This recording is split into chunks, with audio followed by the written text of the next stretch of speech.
Estimados docentes, buenos días. Vamos a empezar continuar, más que todo, con el taller de investigación como responsabilidad social y emprendimiento.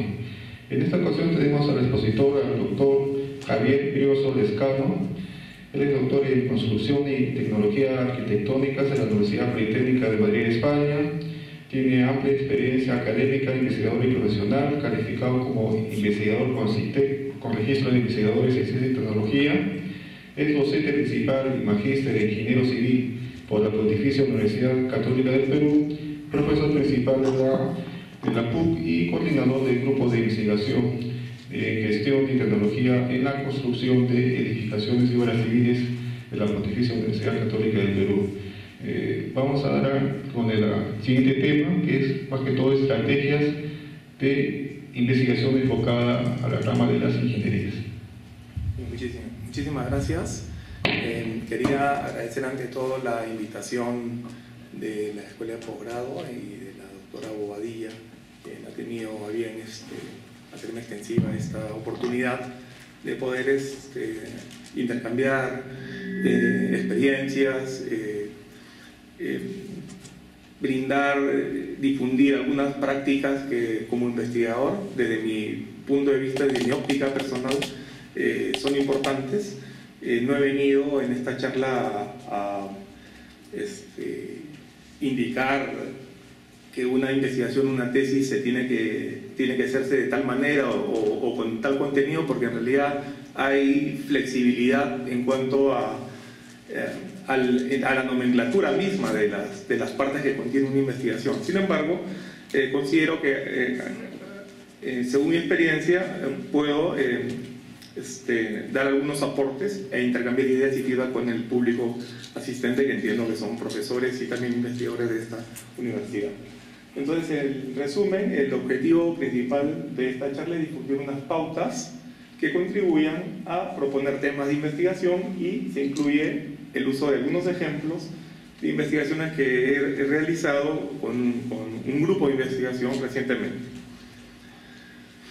La primera idea que quería proponer es que en nuestro medio, en nuestro país, la mayor parte de las investigaciones, y en especial las de tesis, se suelen realizar linealmente. ¿Esto qué significa? Que cada parte, que según la guía metodológica, el manual, el procedimiento que el investigador o la unidad adopta, se hace linealmente, parte por parte, paso a paso, en orden cronológico, lo cual, ante la menor incertidumbre del tesista o investigador junior, el research assistant, lo paraliza, porque lo que se plantea inicialmente en la investigación, los objetivos y la propuesta metodológica, a la mitad del levantamiento de la información en campo no se cumple, tiene dudas, y el investigador principal a veces no lo atiende, se siente un poco desatendido porque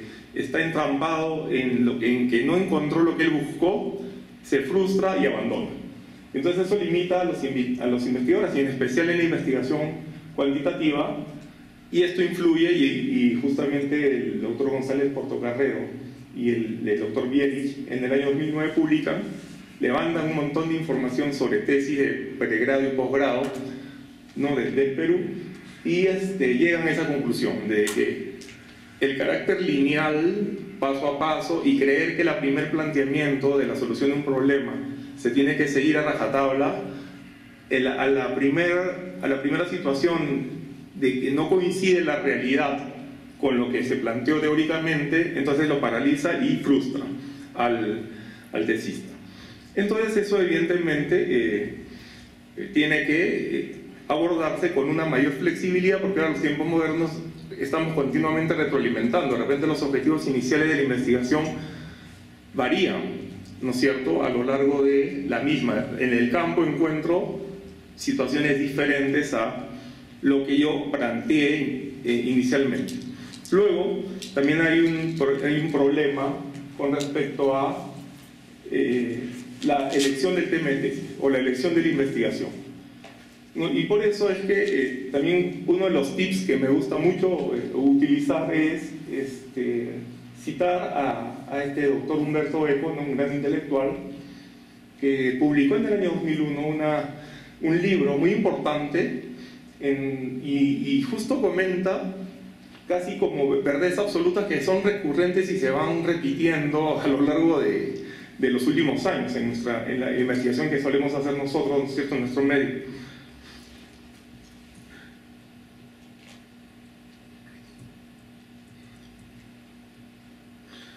La cuarta regla obvia es que hay casos en que el aspirante hace su tesis sobre un tema impuesto por el profesor. Y estos, nos dice Humberto Eco, son casos a evitar. Evidentemente no nos referimos aquí a los casos en que el doctorando o el investigador de maestría o de pregrado recibe los consejos del profesor. Se refiere más bien a los casos en que la culpa es del profesor, o aquellos en que la culpa es del doctorando, falto de interés, dispuesto a hacer mal cualquier cosa por salir del paso.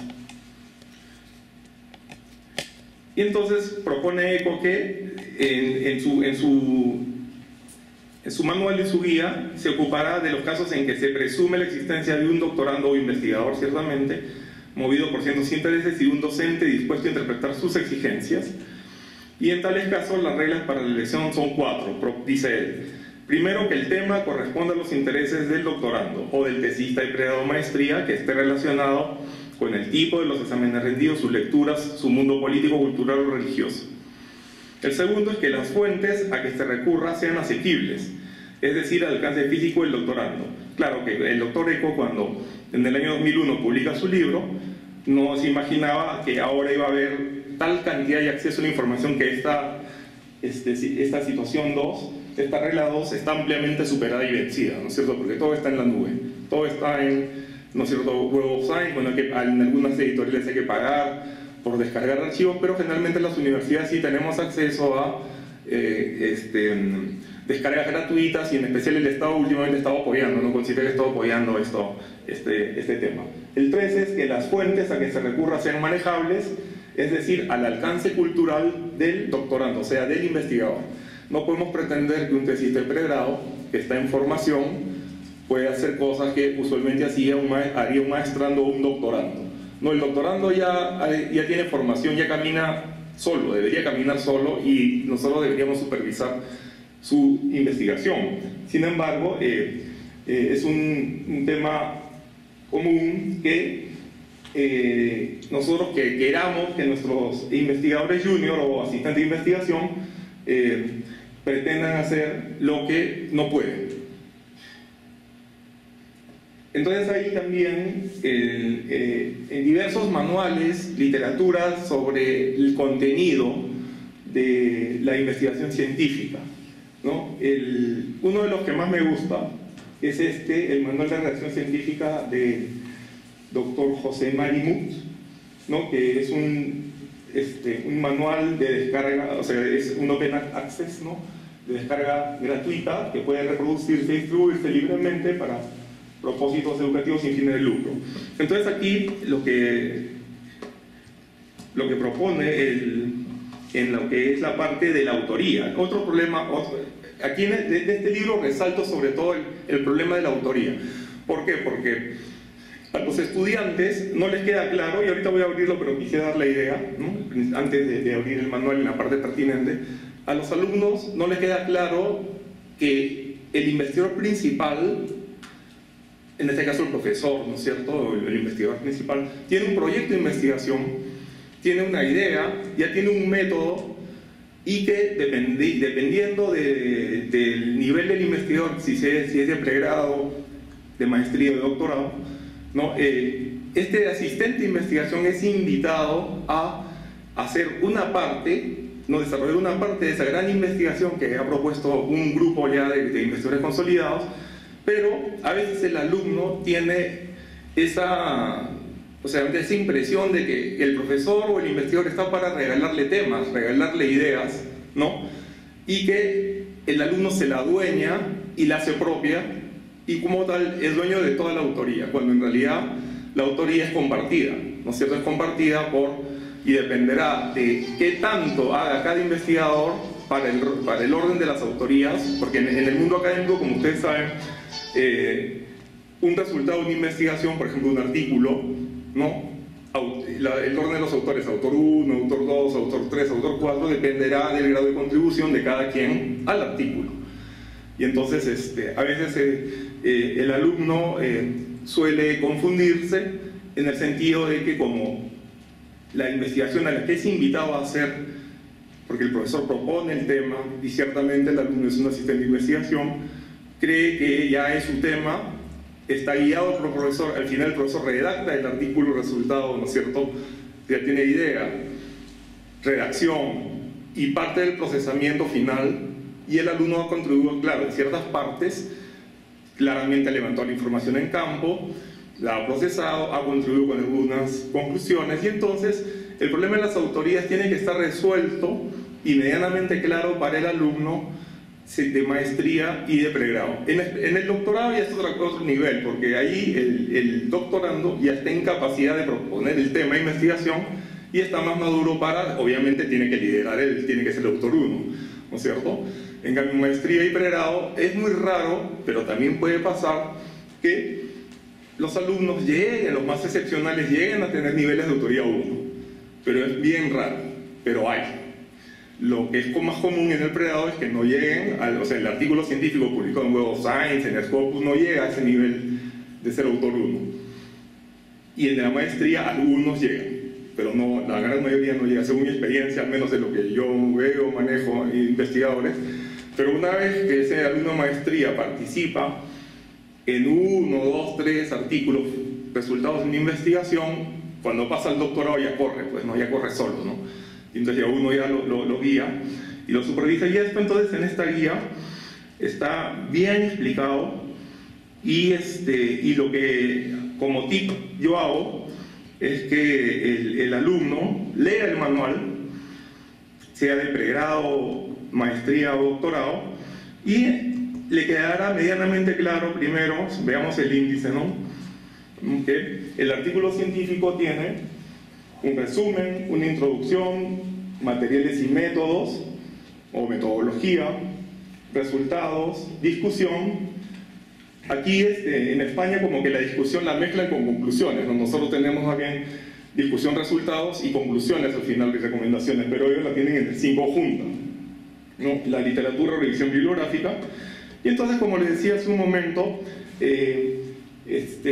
no he venido yo a dar una clase sobre esto, porque somos profesores, somos investigadores, todos lo conocemos, sino a dar algunos tips según mi experiencia, algunas estrategias, ¿no? Que abordo, que entiendo que podrían ser útiles para algunos de los presentes, espero. Y entonces, como que acá lo indica el doctor, dice algunos artículos descriptivos pueden apartarse de ese formato, y las tesis de maestría y disertaciones doctorales reúnen la mayoría de los requisitos para considerar la literatura primaria, pero los resultados más importantes de estas obras deben publicarse en revistas científicas, ¿no? Porque las tesis no son consideradas por los servicios bibliográficos principales y porque estos documentos no son sometidos al mismo proceso de revisión por pares que el artículo científico. Entonces, el artículo científico de doctorado, el autor 1 queda claro que es el alumno, y en la de maestría y pregrado, la mayoría de las veces no es el autor 1 en los artículos, sino es el profesor, el investigador principal. Eso le debe quedar claro al alumno.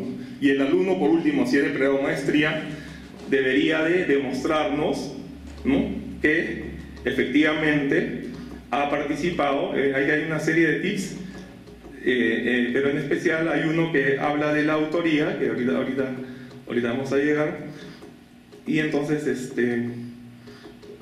sobre la puntuación deficiente, todos los libros hablan de lo mismo: faltas ortográficas, nos dan la redundancia que no debe existir, verbosidad, vocabulario rebuscado, longitudes de oraciones, abreviaturas. En general todos los manuales hablan de estos temas: la negación de la negación o las citas extensas, escudarse demasiado, anglicismo, lenguaje informal que se debe evitar en los artículos científicos. Y llegamos al importantísimo, digo yo, la principal contribución de este libro, que he leído varios manuales, es el que habla, la parte que habla sobre los autores. Dice: el primer autor del artículo científico es por lo general la persona que más contribuye al desarrollo de la investigación y a la redacción del manuscrito. Por lo general también es el encargado de comunicarse con el editor, ¿no? Modificar el manuscrito cuando sea pertinente, por las observaciones de los revisores, revisar las pruebas, y los demás autores, que son autores secundarios o juniors, se colocan en orden según la importancia de su contribución, alfabéticamente o al azar. Todos los investigadores deben aprobar la inclusión como autores en el artículo y el orden de sus nombres en la portada y el contenido del manuscrito. Entonces, los autores deben escribir sus nombres de una sola forma, y por ejemplo, bueno, ahí está, es sobre las nomenclaturas, y bueno, entonces,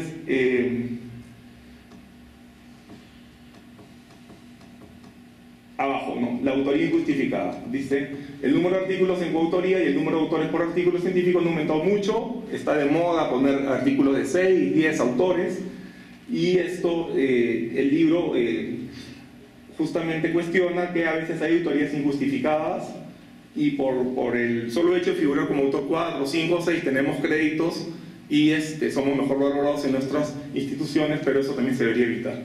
Entonces, en conclusión, en otros manuales dan bastante importancia a la autoría y que el alumno debe tener claro, de pregrado, maestría y doctorado, que si él pretende ser autor 1 en una investigación que es principalmente de la universidad y del profesor, o que consigue fondos públicos, entonces tendrá que demostrar que, y algunos llegan en el periodo de maestría, una principal contribución, ¿no? En la idea, en la metodología, en los objetivos, en el procesamiento, en las conclusiones y en la redacción final del artículo. En todo tiene que dar el aporte mayor. Entonces, eso con respecto a el tip de ser muy preciso con nuestros investigadores junior o research assistant de qué es lo que va a pasar. Otra herramienta una herramienta muy útil que nos permite plantear investigaciones y acomodarlas dentro de las grandes líneas de investigación de nuestras universidades es usar la herramienta del árbol de problemas. El árbol de problemas es una técnica que se emplea para identificar situaciones negativas, problemas centrales que usualmente un experto conoce. O sea, uno ya por su experticia tiene 10, 15, 20 años de ejercicio, ya sabe cuáles son los problemas de su sector o sobre lo que está investigando, ¿no? Sin embargo, los investigadores junior o los que están en formación o los tesistas propiamente dicho, no tienen ese bagaje, esa experiencia. Y entonces, la herramienta del árbol le permite construir en una figura lo que usualmente un experto o un investigador consolidado lo hace en la mente. O sea, eso es lo que siempre me gusta decir. Entonces, el árbol intenta solucionar, esta herramienta se intenta solucionar analizando relaciones tipo causa-efecto, y para ello se formula el problema central de modo que se permita diferentes alternativas de solución en lugar de una solución única, ¿no? Se ha definido el problema central, se exponen las causas que lo generan, los efectos negativos producidos y se interrelacionan de manera gráfica. La técnica es adecuada para relacionar las causas y los efectos, y esta técnica consiste en hacer un listado de todas las posibles causas y efectos del problema que surjan luego de haber realizado un diagnóstico sobre la situación que se quiere resolver.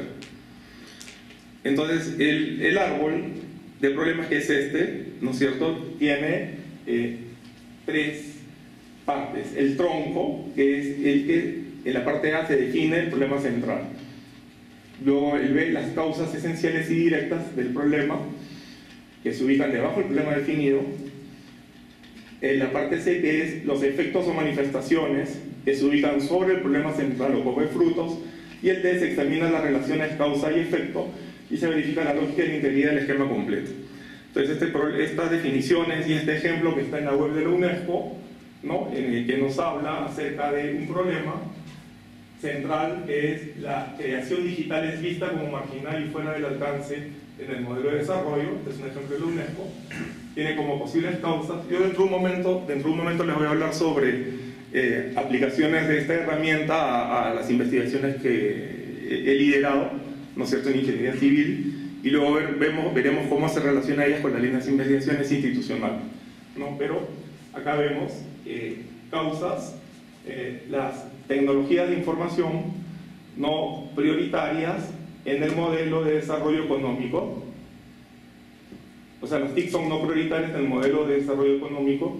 Luego dicen, los productores culturales existentes copan los escasos recursos públicos disponibles. Pues, eso se parece mucho a una situación, es una situación conocida, creo, por nosotros, ¿no?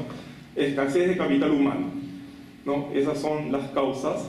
Y debajo de las dos de la derecha, dice la producción de videojuegos no forma parte de la agenda política y la formación especializada es inexistente. Por eso es que como no se forma, no se invierte en formación especializada, hay escasez de capital humano. Y esto justamente es lo que podría pasar con las tecnologías de información en la ingeniería civil en el sector construcción, ¿no? Bueno, arriba los efectos son importaciones que copan el 98% de un mercado local en rápido crecimiento, ¿no? Ese efecto es causado por las cosas que están abajo, que dentro de un problema central, no se valoran la producción local por la población local y hay fuga de talento.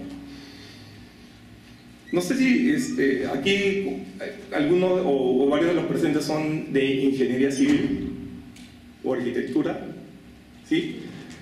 Bueno, pero sean ingenieros civiles o arquitectos, sabemos que se viene este boom de la tecnología del BIM, ¿no es cierto? Del BIM Information Modeling.